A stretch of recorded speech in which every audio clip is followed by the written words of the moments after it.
Good morning. আমাদের প্রতিদিনের সকালবেলার আধ্যাত্মিক চর্চায় সবাইকে স্বাগত। আজকে আমাদের গীতা অনুশীলনের দিন। চলছিল আমাদের ষষ্ঠ অধ্যায়।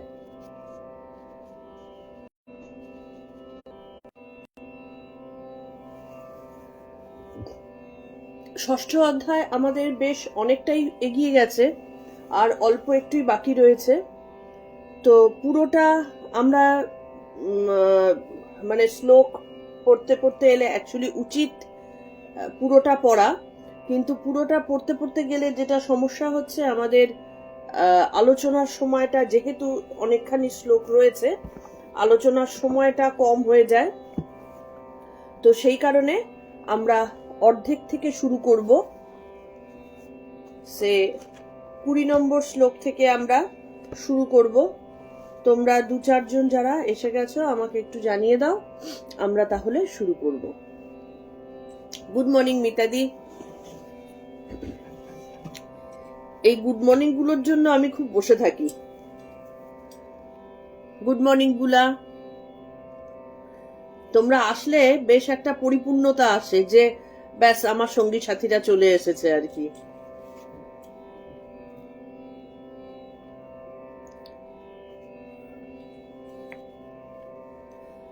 আমরা শুরু করব 20 নম্বর শ্লোক থেকে। 6 নম্বর অধ্যায়ে জাস্ট 47টা শ্লোক আছে। আমাদের অলরেডি 40 নম্বর অবধি হয়ে গেছে, আর 7টা শ্লোক। এই শ্লোকে আমাদের কিন্তু কিভাবে মৃত্যুর পরবর্তী জীবন এবং পুনরাবির্ভাব হয়, মানে আবার কিভাবে আমাদের পুনর্জন্ম হয়, এবং এই যে পূর্বজন্ম পুনর্জন্ম, এই যে কথাগুলো, এই কথাগুলোর মধ্যে আদৌ সত্যতা আছে কিনা, বা সত্যতা থাকলে সেটা সেটা ইমপ্লিমেন্ট হয় কিভাবে, এই জিনিসগুলো এখানটাতে ভগবান বর্ণনা করেছেন। আমাদের জীবনে এমন অনেক কিছু রয়েছে যে জিনিসগুলোকে আমরা বুঝি না বলে অসত্য, বা বুঝি না বলে আমরা জিনিসগুলো ভ্যালুটাকে আমরা দিই না, বা সেটাকে আমরা মন গড়া কাহিনী বলে উড়িয়ে দিই। কিন্তু এখানটাতে খুব পরিষ্কারভাবে বলা হচ্ছে যে এগুলো একটাও কিন্তু মন গড়া কাহিনী নয়। সায়েন্টিফিক্যালি জিনিসগুলো কিভাবে ঘটে, আমাদের জীবনযাত্রা কিভাবে প্রবাহিত হয়, কিভাবে আমাদের জন্ম কারোর অতি দরিদ্র বংশে, কারোর অতি উচ্চ বংশে, কারোর মধ্যবিত্ত, কারোর দুঃখী, এই যে বিভিন্ন জায়গায় যে আমাদের জন্মগুলো হয়, সেগুলো কিভাবে হয়, সেই ব্যাখ্যাগুলোই কিন্তু এখানে করছেন। এগুলো এই প্রশ্নের উত্তর পাবার জন্য আমরা প্রত্যেকেই কিন্তু চিন্তা করে থাকি। আমাদের এগুলো মনের মধ্যে খায় যে কেন আমার জীবনটা এরকম হলো, কেন আমার। গুড মর্নিং পলি, গুড মর্নিং রাজীব। আমরা ষষ্ঠ অধ্যায় আলোচনা শুরু করছি। আমাদের হয়ে গিয়েছিল 40 নম্বর অবধি। প্রণাম মন্ত্র দিয়ে শুরু করব।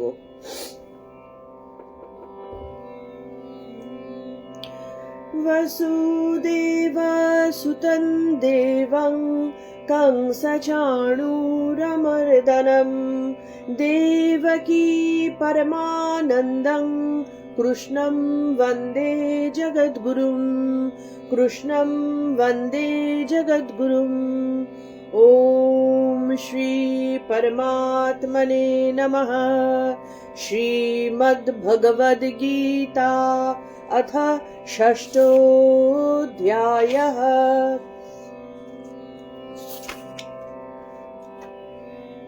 श्रीभगवानुवाच। আমি 20 থেকে স্টার্ট করছি। यत्रो परमते चित्तं निरुद्धं योगसेवया, यत्र चैवात्मनात्मानं पश्यन्यात्मनि तुष्यति, सुखमात्यन्तिकं यद्बुद्धिग्राह्यमतीन्द्रियं, वेत्ति यत्र न चैवायं स्थितश्चलति तत्त्वतः। यल्लब्ध्वा चापरल्लाभं मन्यते नाधिकं ततः यस्मिन् स्थितो न दुःखेन गुरुणापि विचाल्यते तं विद्यात् दुःखसंयोग वियोगं योगसंजितं स निश्चयेन योक्तव्यो योगो निर्विण्णचेतसा संकल्प प्रभवान् कामं त्याक्त्वा सर्वनशेषतः मनसैवेन्द्रियग्रामो विनियम्य समन्ततः शनैः शनैरुपरमेद् बुद्ध्वा धृति गृहीतया आत्मसंस्थमं मनः कृत्वा न किञ्चिदपि चिन्तयेत् यतो यतो निश्चरति मनश्चञ्चलमस्थिरम् ततस्ततो नियम्यैतद् आत्मन्येव वशन्नयेत् प्रशान्तमनसं ह्येनं योगिनं सुखमुत्तमम् उपैति शान्तरजसं ब्रह्मभूतमकल्मषम् युञ्जन्नेवं सदात्मानं योगी विगतकल्मषः सुखेन ब्रह्म संस्पर्शम् अत्यन्तं सुखमश्नुते सर्वभूतस्थमात्मानं सर्वभूतानि चात्मनि ईक्षते योगयुक्तात्मा सर्वत्र समदर्शनः यो मां पश्यति सर्वत्र समयि च मयि पश्यति तस्याहं न प्रणश्यामि स च मे न प्रणश्यति सर्वभूतस्थितं यो मां भजत्येकत्वमास्थितः सर्वथा वर्तमानोऽपि स योगी मयि वर्तते आत्मौपम्येन सर्वत्र समं पश्यति योऽर्जुन सुखं वा यदि वा दुःखं स योगी परमो मतः अर्जुन उवाच योऽयं योगस्त्वया प्रोक्तः सम्येन मधुसूदन एतस्याहं न पश्यामि चञ्चलत्वस्थितं स्थिरम् चञ्चलं हि मनः कृष्ण प्रमाथि बलवदृढम् तस्याहं निग्रहं मन्ये वायोरिव सुदुष्करम् श्रीभगवानुवाच असंशयं महाबाहो मनो दुर्निग्रहैचलम् अभ्यासेन तु कौन्तेय वैराग्येण च गृह्यते असंशयतात्मना योगो दुष्प्राप इति मते असंशयतात्मना योगो दुष्प्राप इति मे मतिः वश्यात्मना तु यतता शक्यो वाप्तुमुपायतः अर्जुन उवाच अयति श्रद्धयोपेतो योगचलितमानसः अप्राप्य योगसंसिद्धिं कां गतिं कृष्ण गच्छति कच्चिन्नो भयविभ्रष्टश्चिन्नभ्रमिव नश्यति अप्रतिष्ठो महाबाहो विमूढो ब्रह्मणः पथि एतन्मे संशयं कृष्ण छेत्तुमर्हस्य शेषतः त्वद्यन्य संशयस्यास्य चेता न हयुपपद्यते श्रीभगवानुवाच पार्थ नैवेह नामुत्र विनाशास्तस्य विद्यते न हि कल्याणकृत् कश्चित् दुर्गतिं तात गच्छति। এই 40 নম্বর অবধি আমাদের পড়া হয়েছিল এবং 40 নম্বরে ভগবান অর্জুনকে আশ্বস্ত করেছিলেন।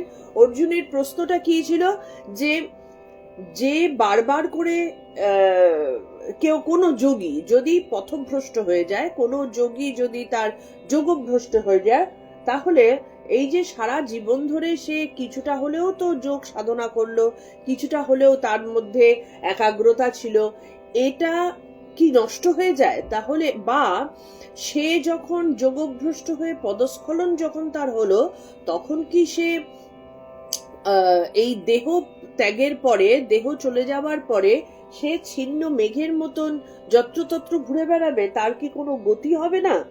তার কি হবে?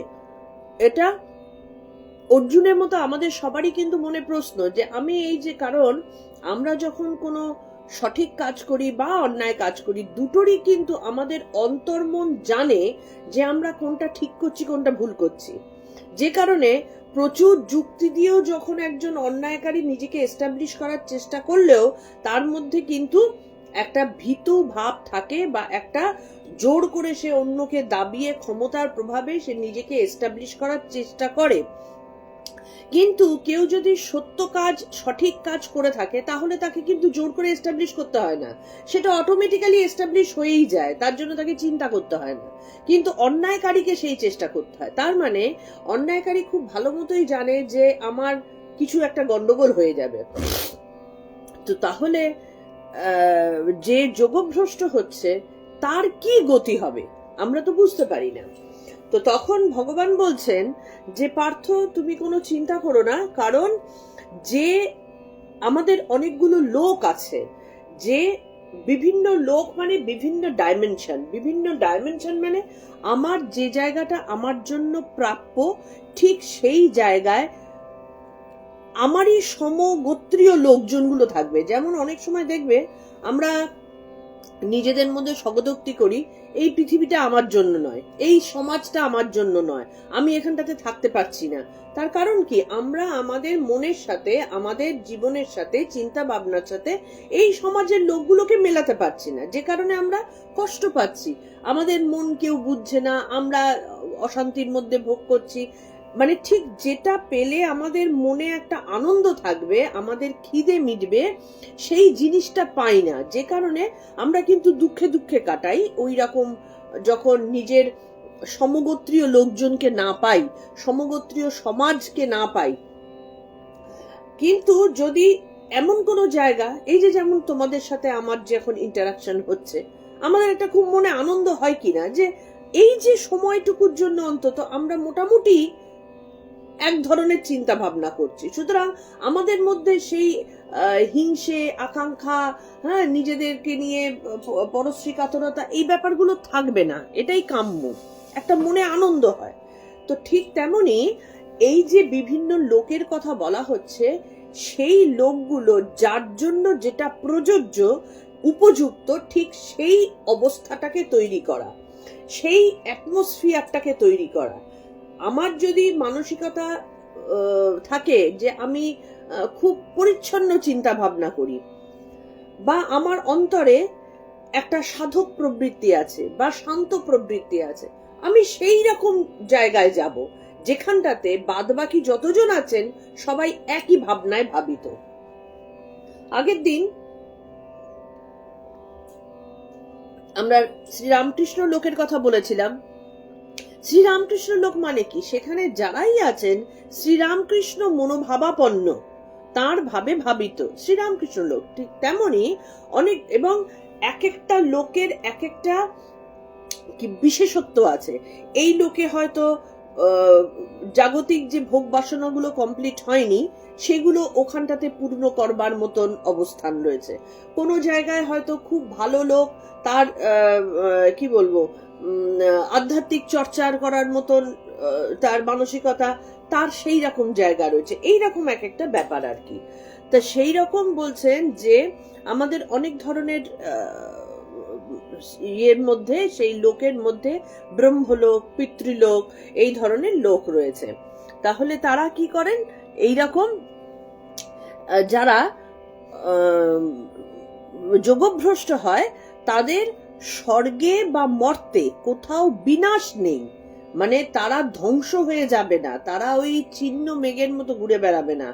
যদি কিছু না কিছু একটা ব্যাপার ঘটে, তাহলে তারা কিন্তু ঠিক কোনো একজন উচ্চ আত্মার দ্বারা ঠিক তাদেরকে টেনে নেবেন, কোনো অসুবিধা হবে না, ভয়ের কিচ্ছু নেই। সে যে উপাসনা ত্যাগ করেছে, তার উচিত হয়নি ত্যাগ করা, সে স্বেচ্ছায় ত্যাগ করেছে, কিন্তু করেছে তো কিছুটা, তার ফল সে ঠিক পাবে। সে হয়তো কি বলে মৃত্যুর পর দেবলোক বা পিতৃলোকে যেতে পারবে না, কিন্তু এমন একটা জায়গায় যে থাকবে, সে তার যেটুকু ভোগ ছিল কমপ্লিট করার পর তাকে পৃথিবীতে ফেরত এসে তার অনুকূল একটা জায়গায় সে জন্মাবে বাকি কাজটা পূর্ণ করবার জন্য। এবং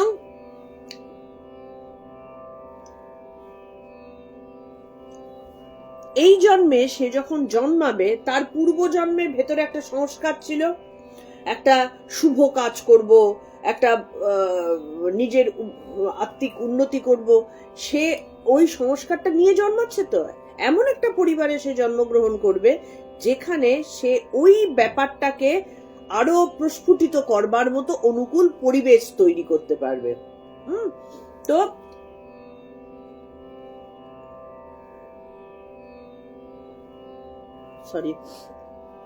আরো শুভ কাজে নিজেকে বিনিয়োগ করতে পারবে। সে তখন সেই শুভ কাজ সম্পন্ন করে তার যে বাকি ব্যাপারগুলো ছিল, সেটা সাধনা হলে সাধনা, সমাজসেবা হলে সমাজসেবা, সেই পুরো জিনিসগুলো কমপ্লিট করে সে আবার নতুন দেহ ধারণ করবে, পুরনো দেহ ত্যাগ করে, যাতে সে তার পরবর্তী ধাপে উন্নীত হতে পারে, মানে প্রমোশন হতে থাকবে। এবার আমরা আসবো 41 নম্বর থেকে। প্রাপ্য পুণ্যকৃতং লোকানুষিত্বা শাস্যতি সমঃ শুচিনাং শ্রীমতাং গেহে যোগভ্রষ্টো বিজায়তে। যোগভ্রষ্ট মানে যোগচ্যুত ব্যক্তি কাকে বলে? এবার কে যোগচ্যুত ব্যক্তি? অনেক আমরা সমাজে দেখতে পাই যে কি বলে, ভালো মানুষের চেহারা করে সে হয়তো একদিকে ভালো কাজ করছে, লোককে দেখাচ্ছে, আর ভেতরে ভেতরে সে অন্যায় করে যাচ্ছে, এদেরকে যোগভ্রষ্ট বলে? নাকি এমন কিছু সন্ন্যাসী যারা সবাই জানি যে আমরা ভীষণ ভালো, সে সন্ন্যাস বস্ত্র পরে সে আধ্যাত্মিক চর্চায় নিজেকে নিয়োজিত রাখছে, কিন্তু সে ভেতরে ভেতরে লোককে ঠকাচ্ছে, সে যোগভ্রষ্ট? যোগভ্রষ্ট কাকে বলে এই জায়গাটাতে আমরা আসবো। পুণ্যকৃতাং মানে পুণ্যাত্মাদের, লোকান প্রাপ্য লোক, প্রাপ্য মানে লাভ করে, শাশ্বতী বহু সমা বছর, উষিত্বা সেখানে বাস করে, সুচিরাম সদাচার সম্পন্ন, শ্রীমতাং ধনির গৃহে অভিজায়াতে জন্মগ্রহণ করেন। মানে কি হলো, এই যোগভ্রষ্ট ব্যক্তি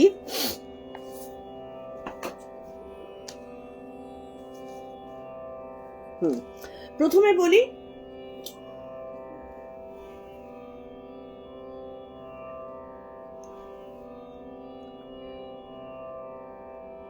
হ্যাঁ, পলি একটা খুব সুন্দর প্রশ্ন করেছে যে শেষে হয়তো কোমায় চলে গেল, তার ক্ষমতা চলে গেল, তখন তাদের কি হবে? এর উত্তরেও আমরা আসব, এটাতে আমরা আসব।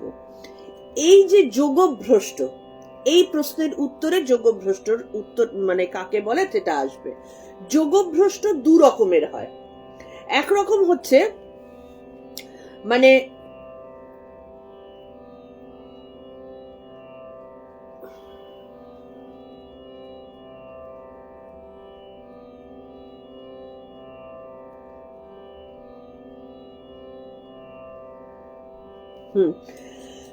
এক হচ্ছে যারা দীর্ঘদিন ধরে যোগ সাধনা করে গেছেন, হ্যাঁ, বয়স তাদের যতদিন বয়স গেছে যোগ সাধনা করছেন, কিন্তু একেবারে শেষ বয়সে এসে তার ফট করে মনে হলো কই আমি তো কিছু পেলাম না, অথচ আমার বন্ধু বান্ধব যারা তারা এইরকম ছেলে পুত্র নাতি নাতনি সমস্ত কিছু নিয়ে তারা সুখে সংসার করছে, আমি না করলাম বিয়ে, না করলাম সংসার, হ্যাঁ, এতদিন ধরে যোগ সাধনা করলাম, কি পেলাম? এইরকম একটা যোগভ্রষ্ট হয়ে গেল। আরেকটা হচ্ছে যারা এই যে পলি যেরকম বলল কোমায় চলে গেছে, কি যোগ করতে করতে সময় শেষ হলো না, অ্যাক্সিডেন্টে তার মৃত্যু হলো, তখন তাদের কি হবে? তারা দুজনের দুরকম হবে। একরকম হচ্ছে যারা প্রথম, যাদের বললাম যোগ করতে করতে শেষ বয়সে এসে যাদের মনে হলো যে একটা ভোগ বাসনা ভেতরে চলে আসলো, সামান্যতম হলেও চলে আসলো, তখন তাদের কি হবে, তারা তাদের সংস্কার অনুযায়ী তারা ব্রহ্মলোক প্রাপ্ত হবে। এবং সেই ব্রহ্মলোকটাকে আমরা সেটাকে স্বর্গ বলতে পারি, সেটাকে ব্রহ্মলোক বলতে পারি, যাই হোক সেটা ব্রহ্মলোকে তারা যাবে। এবং সেখানে গিয়ে আমাদের যেমন স্থূল দেহে একটা লিমিটেড সময়, সূক্ষ্ম দেহে কিন্তু লিমিটেড সময় না, সেখানে কিন্তু সময়টা কোনো ফ্যাক্টর না, কারণ সময় আমাদের এই পার্থিব জগতের মধ্যে আছে। এই সূর্য ওঠা সূর্য ডোবা এইটার উপরে ডিপেন্ড করে আমাদের পার্থিব জগতের সময় নির্ধারিত। কিন্তু এই পৃথিবীর বাইরে চলে গেলে, এটা তোমরা জানো যারা অ্যাস্ট্রোনট তারাও জানেন, যে পৃথিবীর বাইরে চলে গেলে তখন কিন্তু আর না আছে এই ওয়েট, না আছে সময়, এগুলো কিছুই কিন্তু থাকে না। সেই কারণে তারা যখন ব্রহ্মলোকে যান, সেখানে বহু বছর ধরে, বহু সময় ধরে, আমাদের পার্থিব জগতের কথা যদি বলি, তার যতদিন পর্যন্ত না তার সেই ভোগের ইচ্ছাটা কমপ্লিট হচ্ছে, মানে তার আনন্দ করার যে কমতিটা থেকে গিয়েছিল সেইটা তারা সেখানে ভোগ করে।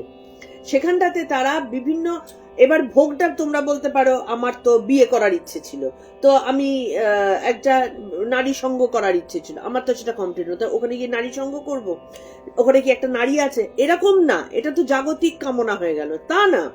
তারা এই পুরো জিনিসটা হয় কিন্তু মানসিক, মানে আমরা যখন সূক্ষ্ম দেহে যাই তখন আমাদের কিন্তু সংস্কার, মন, এই সমস্ত বিষয়গুলো সাথে যায়, শরীর স্থূলগুলো সাথে যায় না। সেই কারণে তারা এমন একটা সিচুয়েশনের মধ্যে থাকে, এই ভোগের যে ইচ্ছাগুলো, সেই ইচ্ছাটা মানসিকভাবে পূরণ হতে থাকে। এমন নয় যে সে একটা সুন্দর বিছানায় শুলো, সে একটা প্রচুর টাকা পয়সার কামিয়ে কাছে চলে আসলো, সে তার তো সূক্ষ্ম শরীর, সে কি করে সেই একটা সোনার জিনিস ধরবে, কিন্তু সেটা না। তার ব্যাপারটা এমন, তোমরা বারবার করে আমি ওই জন্য বলি যে তোমরা যদি ওই দেবযান গল্পটা পড়ো বিভূতিভূষণ বন্দ্যোপাধ্যায়ের, এটার কিছুটা আভাস পাবে। তো এই তারা কি করে, ওই অবস্থাটা তৈরি করে ফেলতে পারে, মানে মনের মধ্যে দিয়ে তাদের যে ভোগের ব্যাপারগুলো, সেই জিনিসগুলো হয়ে যায়। সুতরাং দীর্ঘকাল ধরে সেই ভোগ পরিপূর্ণভাবে, তখন কিন্তু তারা মনে করে না, মনে ভাবে না এটা আমি মনে মনে করছি, কিন্তু এই ভোগটা কিন্তু আসল না, না, কিন্তু তখন ওটা ভোগের মধ্যেই কিন্তু তারা রয়েছে, কারণ মানসিক দিক থেকে সেই পুরো জিনিসটা পুরোটাই সূক্ষ্ম ব্যাপারে হচ্ছে। তো তারা সেইটা পরিপূর্ণভাবে ভোগ করার পরে এবার তাদের তো একটা স্বীকৃতি আছে, সেই কারণে তারা কোনো একটা ধনীর গৃহে জন্মগ্রহণ করবে, যেখানটাতে এবার ধনী বিভিন্ন ধরনের হতে পারে, যেমন একজন টাটা বিড়লা টাইপের ধনী হতে পারে, আবার ধরো আমরাও কিন্তু ধনী, কারণ আমরা যে মধ্যবিত্ত সমাজ বা যে সেটা আমরাও দরিদ্র নই, আমরা না খেতে পেয়ে মরে যাচ্ছি এরকম টাইপের ব্যাপার কিন্তু আমাদের মধ্যে নেই, আমাদের যে অর্থের জন্য পাগলের মতন হাত পাততে হচ্ছে লোকের কাছে, তা কিন্তু নয়। তো আমরা এবার কর্ম অনুযায়ী, যার কর্ম যত বেশি থাকবে, যার শুভ কর্ম যত বেশি থাকবে, সে তত বেশি সুখ ভোগ করার মতন অবস্থায় গিয়ে পৌঁছাবে। ধনী যেন গিফট পেল, ভালো কাজ করেছে তাই গিফট পেল, সেই কারণে সে তেমন একটা ধনী গৃহে জন্মগ্রহণ করলো। এবার ধনী গৃহে জন্মগ্রহণ করে তার যে মানে পূর্বজন্মকৃত যে কাজগুলো ছিল সেগুলোর গিফট, সে ভালো আনন্দ আসছে, সে ভোগ করছে। এবার একটা গন্ডগোল হচ্ছে, ধনীর গৃহে, এমন ধনীর গৃহে সে জন্মগ্রহণ করবে, কারণ সে যোগভ্রষ্ট, এমন ধনীর গৃহে সে জন্মগ্রহণ করবে যেখানে আধ্যাত্মিক কথাবার্তাও হয়। এবার আমাদের জীবনে আসি, দেখো আমরা কিরকম ঘরে জন্মগ্রহণ করেছি। আমি এমন একটা বাড়িতে জন্মগ্রহণ করেছি যেখানে আমরা ছোটবেলার থেকে আমার ঠাকুরদার গলায় কি বলে মন্ত্রের উচ্চারণ শুনে ঘুম ভেঙেছে। আমি আমার মাকে দেখেছি চিরকাল আধ্যাত্মিক আলোচনা করতে। আমরা আমার ঠাকুরদার সাথে যখন গল্প করছি, তিনি সবসময়, আমার ঠাকুরদার একটা নিয়ম ছিল, প্রতিদিন বিকেল 4টের সময় তার একটা কথামৃত পাঠের আসর ছিল। বিকেল 4টে হলো কি আমার দাদু চলে যেত সেই কথামৃত পাঠের আসরে। আমরা সেটা মাঝে মধ্যে শুনতেও যেতাম, তার কাছ থেকে গল্প শুনতাম। তার মানেটা কি, খেয়াল করে দেখো, এরকম কিছু কিছু জিনিস তোমাদের মধ্যেও হয়েছে। সেই কারণেই দেখো তোমাদের এই যোগাযোগগুলো ধীরে ধীরে ধীরে ধীরে হচ্ছে। কিন্তু এক সময় হয়তো কারোর যোগাযোগ ছিল না, তার সেই সময় ভোগটুকু ছিল, তারপরে দেখো আবার ঘুরে ফিরে এক জায়গায় চলে এসেছো। তার মানে কর্ম অনুযায়ী তাকে সেই জায়গায় প্লেস করা হবে। আবার আরেক ধরনের ধনীও আছে, যাদের মধ্যে শুধু অর্থ, বৈভব এবং ধর্মের কোনো ব্যাপারই নেই, সেরকমও আছে। সেখানে কারা জন্মগ্রহণ করবে? যাদের যোগ ওই লেভেলে যায়নি কিন্তু ভোগের ইচ্ছাটা তীব্রভাবে হয়ে গেছে, তাদের কিন্তু তাদের মনে হয়েছে যে আমি যা সারা জীবন করলাম, একদম যাচ্ছে তাই জিনিসপত্র করলাম, এ সমস্ত করে আমার অন্যায় হয়ে গেছে। তাদের তখন উপাসনা বা ঈশ্বরীয় আরাধনাটাকে ঘৃণা সুলভ বলে মনে হচ্ছে, অন্যায় বলে মনে হচ্ছে, যে আমিও নষ্ট করেছি জীবন। তাদের কি হবে? তারা ভালো কাজ তো কিছু করেছে, বা ধরো কেউ এমন কিছু লোক আছে যারা 5জনকে পড়িয়েছে, কেউ কি বলবো সামাজিক কিছু কাজকর্ম করেছে, কিছু গাছপালা লাগিয়েছে, সমাজের কিছু উপকার করেছে। এই ধরনের লোকগুলোর মধ্যে আধ্যাত্মিক চিন্তন কিচ্ছু ছিল না। তারা ওই রকম ধনীর গৃহে জন্মগ্রহণ করবে যেখানে আধ্যাত্মিকতা নেই কিন্তু অর্থ প্রচুর আছে। সুতরাং এমন কিছু ব্যবসায়ী ঘরে দেখবে বিশাল বড় লোক, আমি এরকম কিছু ব্যবসায়ীদের জানি, বিশাল বড় লোক, মানে তাদের পয়সার অধিপতি নেই, কিন্তু শিক্ষা যেন একেবারে যাতা। তাদের ছেলেপিলেরাও সেই পয়সা ওড়াচ্ছে, বাবার পয়সা ওড়াচ্ছে, শিক্ষা বলে কিছু নেই। এদের কর্মফল কি? এরা কোনো সময় ভালো কাজ তো করেছে, কিন্তু আধ্যাত্মিক চিন্তনের মধ্যে তারা কখনো ছিল না। সেই কারণে গিফট হিসাবে তারা ধনীর গৃহে জন্মগ্রহণ করেছে, কিন্তু পরবর্তী ধাপে উঠতে পারলো না। এবার কেন পারলো না?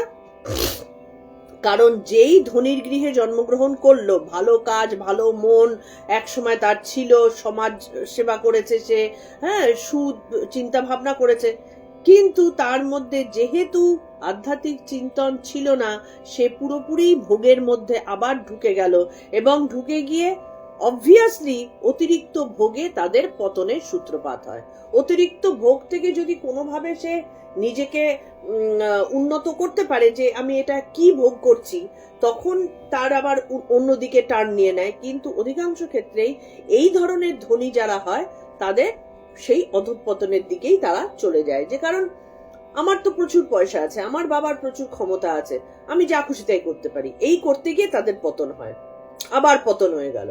কিন্তু যাদের ওই ছোট্ট ভুল একটা হয়ে গেছে, তারা কি করবে? তারাও ধনীর গৃহে জন্মাবে, কিন্তু দেখা যাবে সেই ধনীর গৃহে সারাদিন পুজো আশা হচ্ছে, ভালো গল্প হচ্ছে, সুশিক্ষা হচ্ছে। তারা তখন সেই অন্তর থেকে আবার সেই পরিবেশের মধ্যে পড়ে ভেতরের সুকৃতিগুলো জাগরিত হতে থাকে। তখন তাদের মনে হয় এই ধন দৌলত তো আমার কোনো কাজের না, এই ধন দৌলতে থেকে আমি ঠিক আছে 5জনকে দান করে দিলাম, হ্যাঁ, কি আমি শুভ কিছু কাজকর্ম করলাম, একটা স্কুল করলাম, একটা কি বলে ভালো বৃদ্ধাশ্রম খুললাম, এই ধরনের কাজকর্ম করবে এবং আধ্যাত্মিক চিন্তনে নিজেকে ধীরে ধীরে আবার মগ্ন করে দিয়ে পুনরায় সেই যোগের দিকে সে চলে যাবে। আবার আরেক ধরনের, হ্যাঁ, এখানে বলছেন যে এই সূক্ষ্ম শরীরে যখন ব্রহ্মলোকে পুণ্য শেষ হয়ে যাবে, তার ওই ব্যাংক ব্যালেন্স, তার ভালো যে কাজগুলো করেছিল সেটা যখন শেষ হয়ে যাবে, তখন সে পৃথিবীতে এসে পবিত্র ধনীর গৃহে জন্মাবে। ধনী হলেও তার বাবা মা, বাড়ির পরিজনরা ধার্মিক ও ঋষি তুল্য হন, ভীষণ ভদ্র ব্যবহার, ভীষণ নম্র, তারপরে তোমার আধ্যাত্মিক চিন্তনে মগ্ন। তারা কি বিদ্যা, বিনয়, ঐশ্বর্য, এগুলো হচ্ছে বিভূতি। বিদ্যা, বিনয়, শান্ত ভাব, এগুলো তো ঐশ্বরিক বিভূতি। এই বিভূতি সম্পন্ন কিছু ধনীর গৃহে সে জন্মাবে। তার বাবা মা ধনী হলেও উগ্র নয়, তার বাবা ধনী বা ক্ষমতাশালী হলেও সেই ক্ষমতার অপব্যবহার করে না, সব সময় সুচিন্তনে সুশিক্ষায় নিজেকে রাখে। হ্যাঁ, বা তারা হয়তো বড় ডাক্তার হলো, তারা হয়তো বড় পলিটিশিয়ানই হলো, কিন্তু একেবারে সৎ পলিটিশিয়ান, যেমন সুভাষচন্দ্র বোস। তিনি ঠিক এই রকম যোগভ্রষ্ট। তারা এমন একটা পরিবারে জন্মেছেন, তারা সুকৃতি করে যাবেন এবং তারা কিন্তু সমাজে অমরত্ব লাভ করেন, এইভাবে সুনাম তারা পেয়ে যান। দেখো, সুভাষচন্দ্র বসুকে নামটাকে মুছে ফেলার জন্য কতজনের কত রকম প্রচেষ্টা হয়েছে, কিন্তু তার নাম কি মুছে ফেলা গেছে? ইতিহাসের পাতা থেকে কিন্তু মুছে ফেলা যায় না এদেরকে। এরা একটা সেই রকম একটা সামাজিক অবস্থানে তারা চলে আসে। এবং যোগভ্রষ্ট পুরুষ সবসময় অনুকূল পরিবেশেই জন্মাবে, যে তার সেই যে যোগ সাধনা ছিল, কারণ তার পদস্খলন হয়েছে বলে সে হয়তো আবার যোগের দিকে গেল না, কিন্তু এমন কিছু কাজকর্ম করার মতন সে মন নিয়ে জন্মালো যে তাকে আবার যোগী করে ফেলবে। আজকে এই যে যত সব দেশপ্রেমীরা যারা আমাদের দেশের জন্য প্রাণ দিয়েছেন, তুমি আমি পারবো? আমাদের মধ্যে ক্ষমতা আছে? সেই ক্ষমতা নেই, কিন্তু কতখানি আত্মত্যাগ থাকলে তবে ওই রকম ব্রিটিশদের অত্যাচার সহ্য করেও তারা কিন্তু দেশের কথা ছাড়া অন্য কথা চিন্তা করতে পারেননি, চিন্তা করেননি। যোগী ছাড়া কখনো সম্ভব? তাদের সেই ত্যাগ। সুভাষচন্দ্র বসু সারা জীবন তিনি দেশের বাইরে থেকে এইরকম ভাবে নিজের সমস্ত কিছু বিসর্জন দিয়ে তিনি আলটিমেটলি ভারতবর্ষ তাকে গ্রহণই করলো না। তাহলে এইগুলো কি সাধারণ মানুষের পক্ষে সম্ভব যোগভ্রষ্ট না হলে? এবং তারা সেটা হাসি মুখে মেনে নিয়েছেন, হাসি মুখে করছেন, কোনো বাধ্যবাধকতায় গলায় ছুরি ধরে না, আনন্দে, ওটাই তাদের ভালো লাগা। এই হচ্ছে যোগভ্রষ্ট পুরুষের জায়গা। এবার কি, এই জন্মে ফেরত এসে নিজেকে সংশোধন করলেন। তার ভেতরের যে পদস্খলনটা হয়েছিল, এই আত্মত্যাগ দিয়ে তারা সংশোধন করে পরবর্তী ধাপে উঠে গেলেন। এরপরে যখন তারা জন্মাবেন, তারা হয়তো পরিপূর্ণভাবে সন্ন্যাসী হয়ে জন্মাবেন, মানে অন্তর থেকে সন্ন্যাসী, এমন একটা জায়গায় জন্মাবেন, তাদের কিছুদিনের মধ্যে সন্ন্যাস ধর্ম গ্রহণ করে বেরিয়ে যাবেন। কি এই ধরনের জায়গাগুলোতে তারা নিজেদেরকে মানে জন্মগ্রহণ করেন। এটা হচ্ছে পুনর্জন্মের ধারণা। এবার পলির প্রশ্নের উত্তরে আসব। আমি এর আগে বললাম যাদের ওই ছট করে একটু পদস্খলন হয়ে গেছে তাদের কথা। এবার আরেক ধরনের যোগভ্রষ্ট পুরুষ আছেন।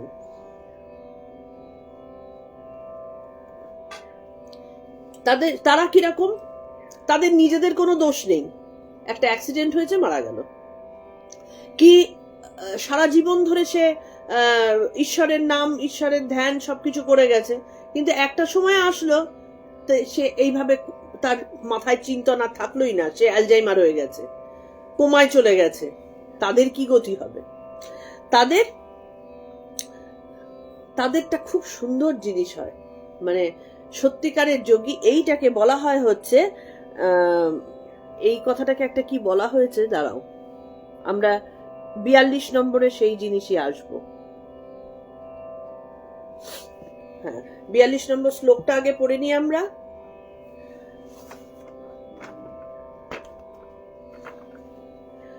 अथवा योगिनामेव कुले भवति धीमताम् एतद्विदुर्लभतरं लोके जन्म यदीदृशम्। अथवा योगिनामेव कुले भवति धीमताम् एतद्विदुर्लभतरं लोके जन्म यदीदृशम्।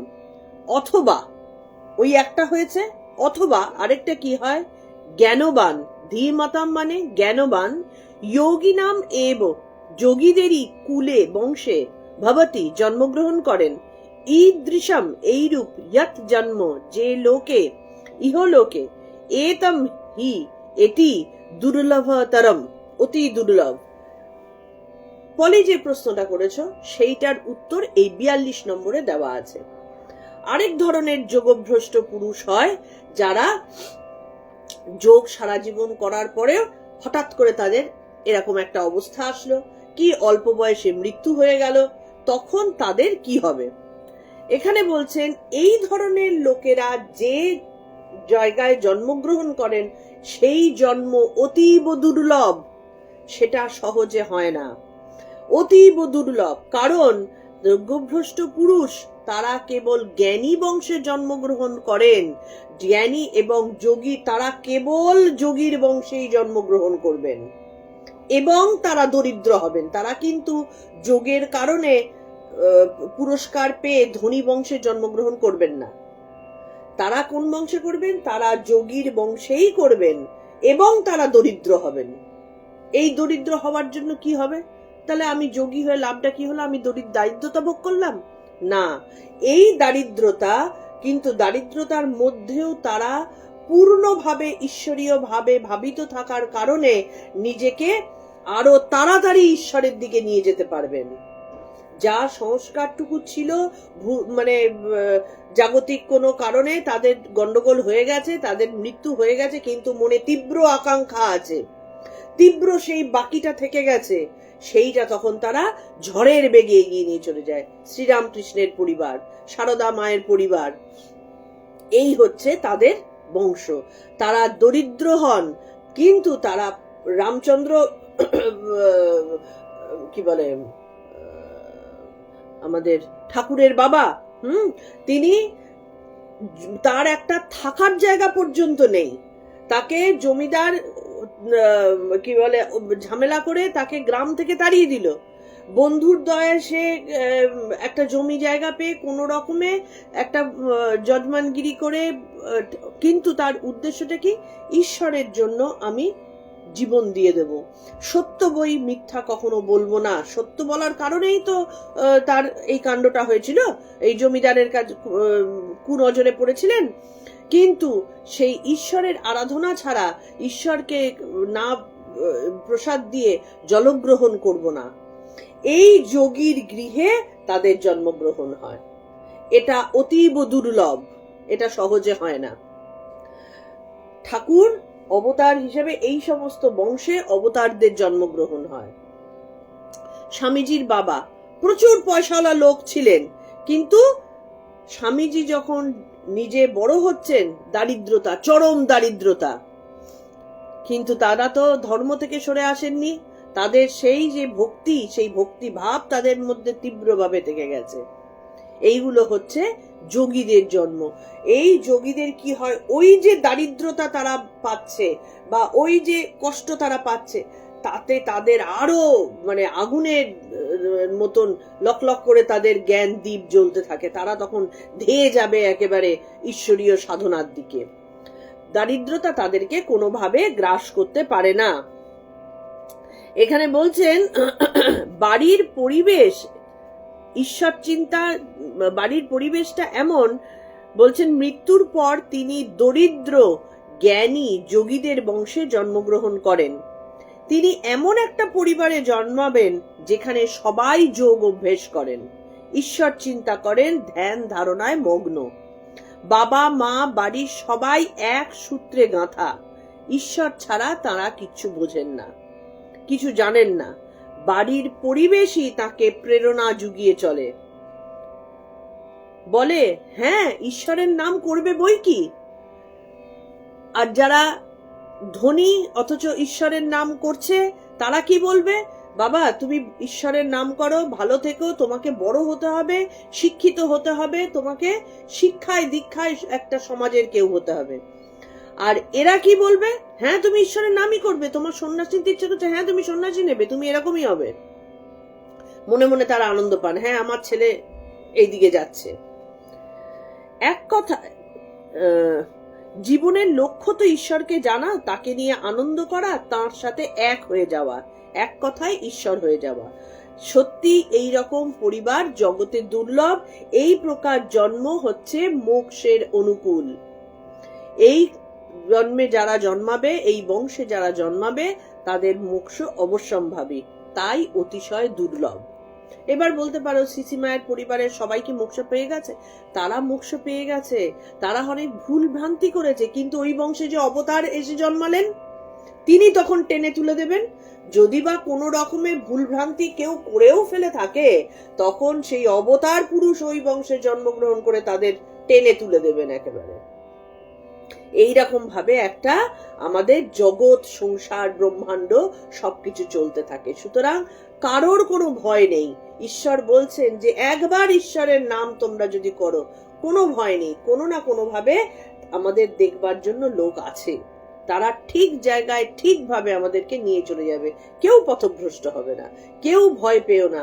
অন্ধকারে যেমন আমাদের ভয়টা কোথায়? মৃত্যু ভয় কিসের জন্য আমাদের? আমরা অন্ধকারকে ভয় পাই, আমরা অজানাকে ভয় পাই, কিন্তু এখানে অজানা কিচ্ছু নেই।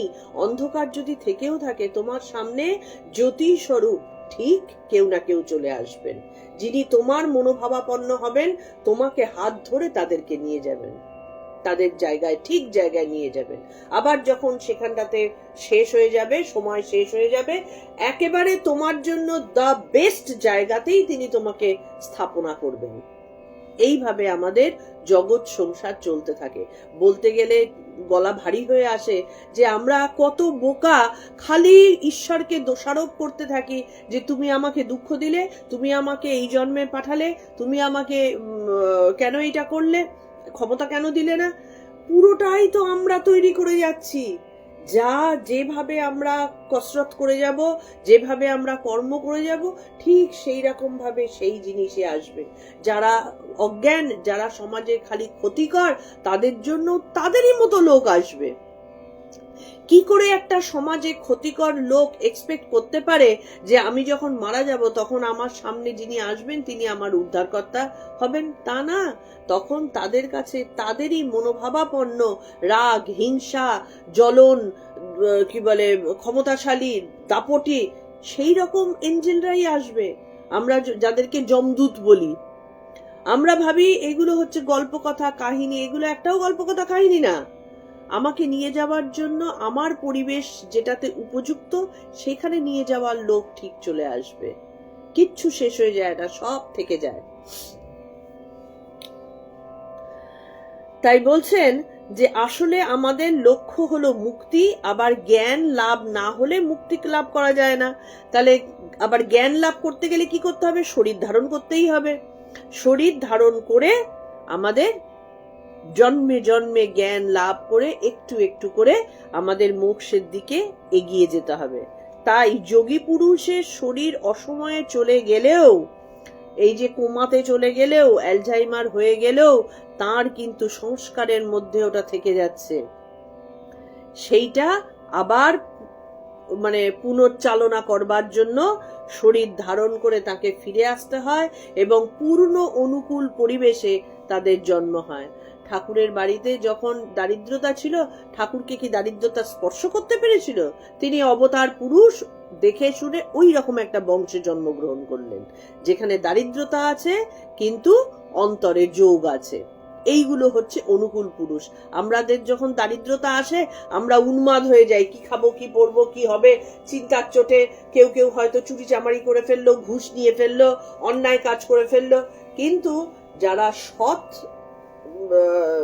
পথের পথিক, তাদের দারিদ্রতাতে কিচ্ছু এসে যায় না। দারিদ্রতার মতো চলছে, সে তার মতো ঈশ্বর সাধনা করে যাচ্ছে।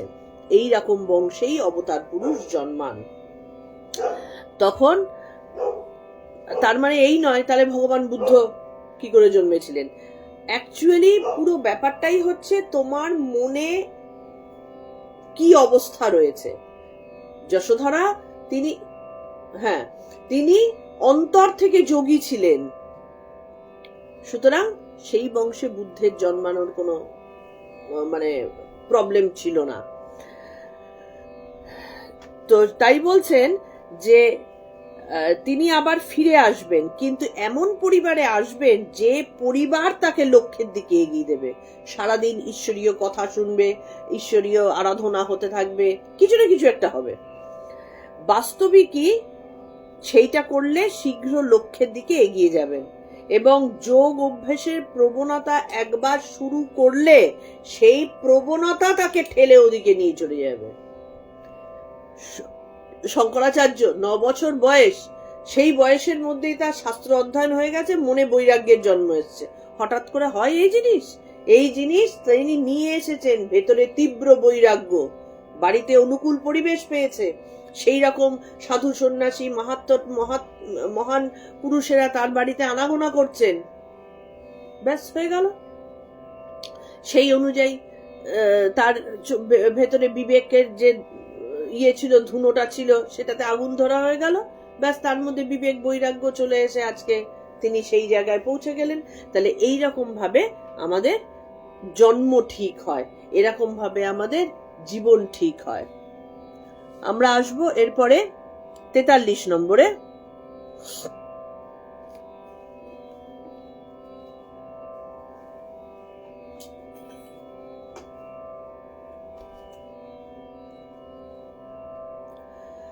तत्र तं बुद्धि संयोगं लभते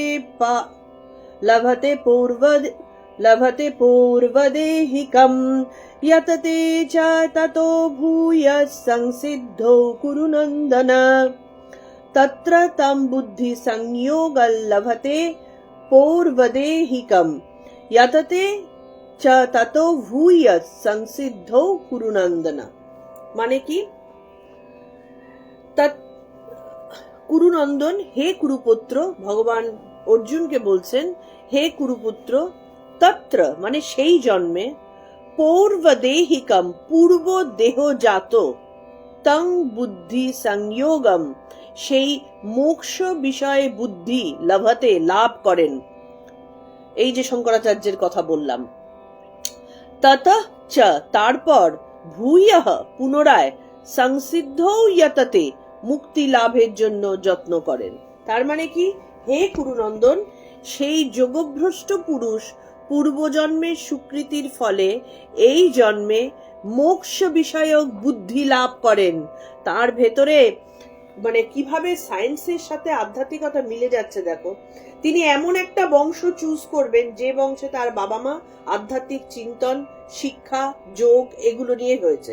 সুতরাং বাবা মায়ের জিন সে পাবে, সেই জিনের দ্বারা সে তার বুদ্ধি বা ভেতরে অন্তস্থ মানসিকতা, এমন পুরোটা তো জিন থেকে আসছে, সেই জিনগত ভাবে সে আধ্যাত্মিকতা প্রাপ্ত হবে এবং সেই চিন্তনের অধিকারী হবে, এবং তার বুদ্ধিটা এমন হবে যে পূর্বজন্মের যে জিনিসটা নিয়ে সে জন্মেছে সেইটা তীব্র ভাবাপন্ন হবে, এবং মোক্ষ লাভটাই যে আসল সেইটা কানে ঢোকার সাথে সাথে সে বুঝতে পারবে যে আমি জায়গায় পড়ে গেছি, এবং মুক্তি লাভের জন্য পুনরায় যত্ন শুরু করবে।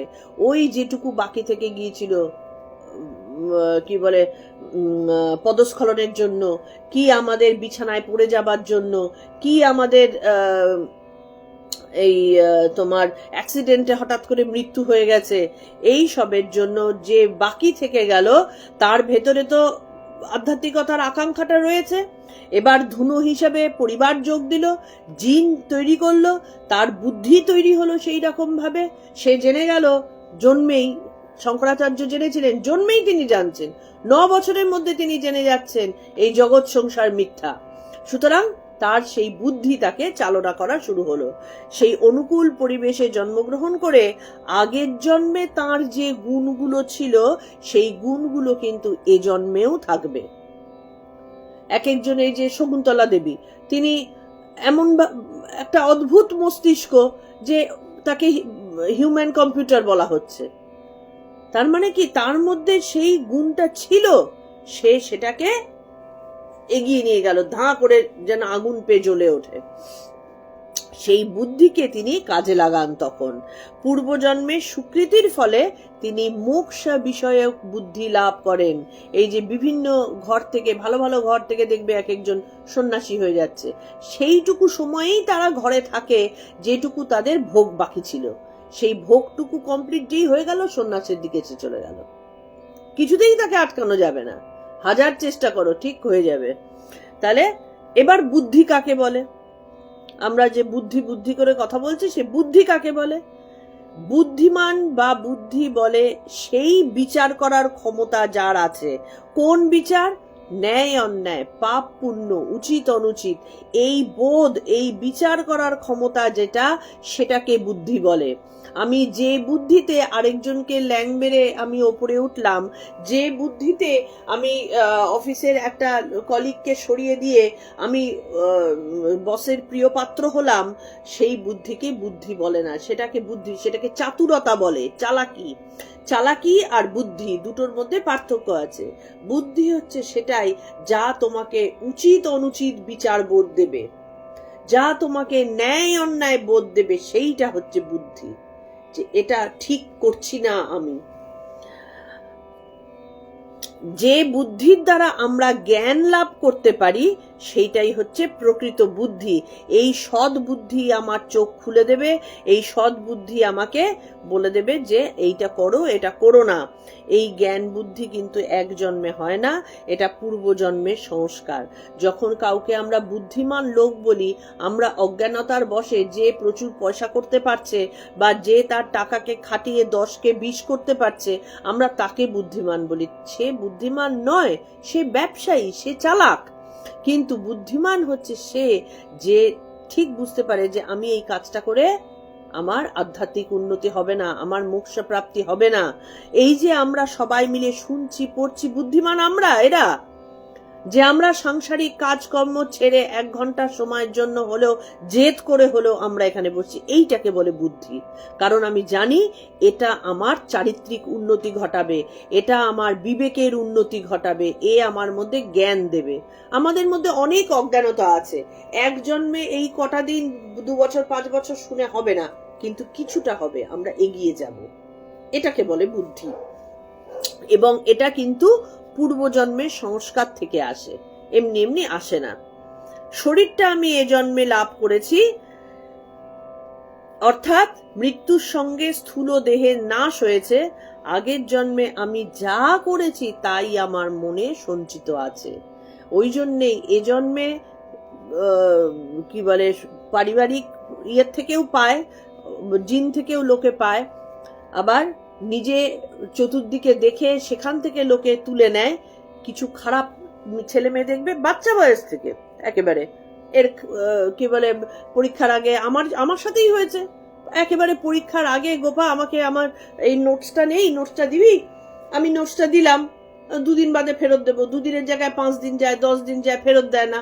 হঠাৎ করে একদিন দেখি আমার লেখা নোটস রাস্তায়, আমার স্কুলেরই একজনের কথা আজ আর বলে লাভ নেই, সেই স্কুলের খেলার গ্রাউন্ডে আমার হাতের লেখা নোট ছেঁড়া পড়ে রয়েছে। কি ছোট্টবেলার থেকে তার মনের মধ্যে, গোপার কাছ থেকে নিলাম নোটস গুলো, ছিঁড়ে ফেলে দিলাম, আমি যা পারার পারলাম। তো এইগুলো হচ্ছে সব পূর্বজন্মকৃত সংস্কার থেকে আসে।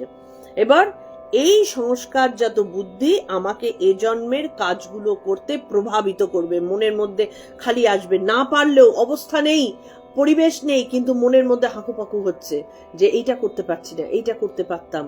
দেখবে তারা কিছু না কিছু একটা করার চেষ্টা সমানে করতে থাকে।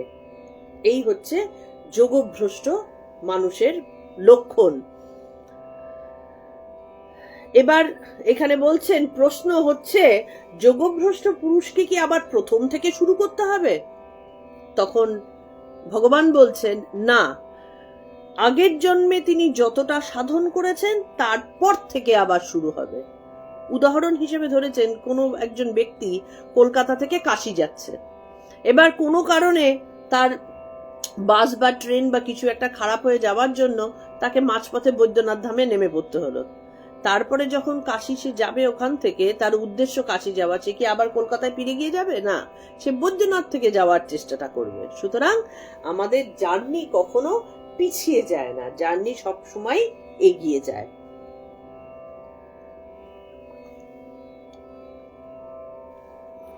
এখানে শ্রীকৃষ্ণ অর্জুনকে কুরুনন্দন বলে সম্বোধন করেছেন, কারণ মহারাজ কুরু ভারতবর্ষের অতি পুণ্যবান চক্রবর্তী রাজা ছিলেন।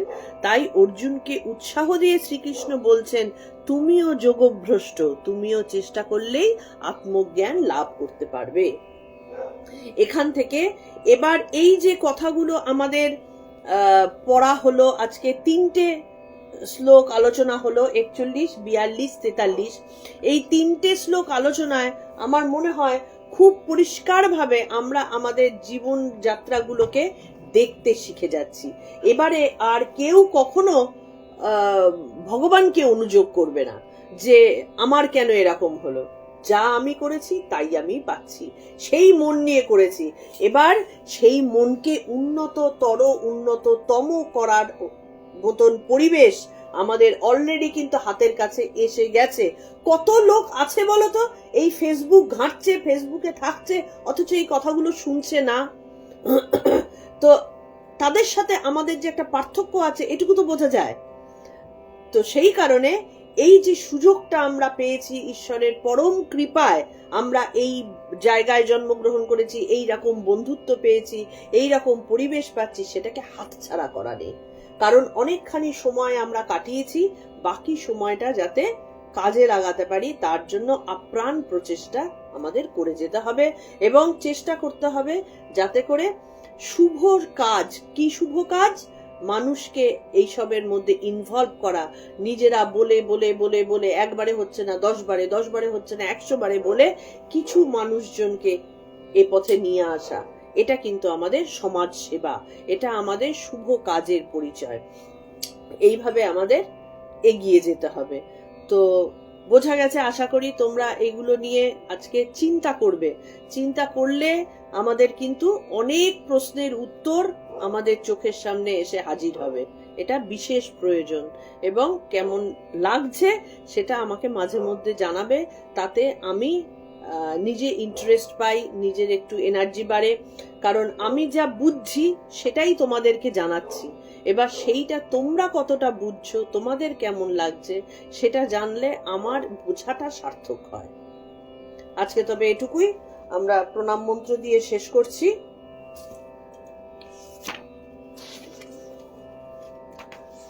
আমাদের 43 অবধি হয়ে গেছে, মানে আমাদের 44 থেকে 47 এই কটাই মাত্র বাকি আছে। ওম তৎসদিতি শ্রীমদ্ভগবদ্গীতাসু উপনিষৎসু ব্রহ্মবিদ্যায়াং योगशास्त्रे श्रीकृष्णार्जुन संवादे आत्मसंयम योग नाम षष्ठोऽध्यायः। ओम श्री कृष्णार्पणमस्तु, ओम श्री कृष्णार्पणमस्तु, ओम श्री कृष्णार्पणमस्तु। সবাই ভালো থেকো, গীতার মধ্যে থেকো, জীবনকে গীতা বানিয়ে নিও। আজকে কারোর কোনো রকম কথাবার্তা, কোনো রকম কিছু শুনতে পাচ্ছি না। আমার নেট চলেছে তো এতগুলো কথা, সেটা না হলে বেকার হয়ে যাবে একেবারে, মানে একদম স্ট্যান্ড স্টিল হয়ে আছে এবং আমি দেখতে পাচ্ছি কেউ নেই, মানে আমি যেটা দেখতে পাচ্ছি আর কি। এনিওয়ে, তোমরা আমার ইয়ের উত্তর দিও আর ভালো থেকো। পরবর্তী দিনের নোটিশের জন্য অপেক্ষা করো।